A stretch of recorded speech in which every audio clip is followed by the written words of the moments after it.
Hi friends, let's look at the markets today.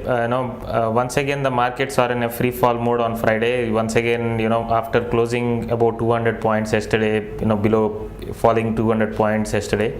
Even today we fell above 100 points. So, the trend is very clear since yesterday that the markets all over the world have been falling pretty much.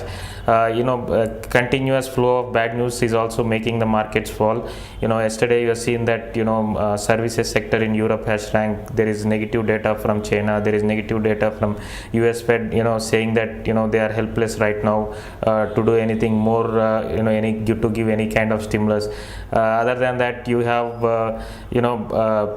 today we have the news that urea decontrolling process has been delayed.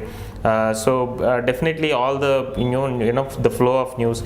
Even if you look at the currency today, dollar is getting stronger and rupee has just touched 50 rupees. So the commodity markets are falling. Yesterday we saw a fall of about 10% in silver in international markets.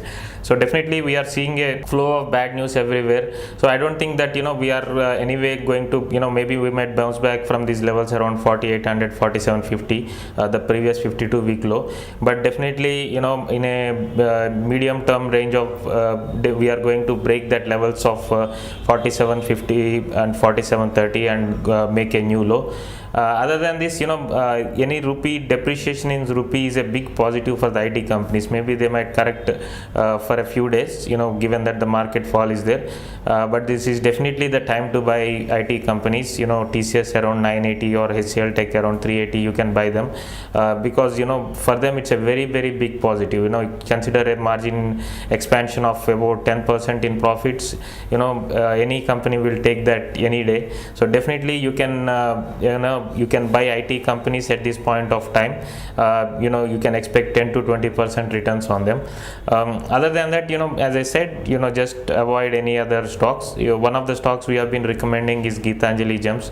That is one stock you can buy at 350.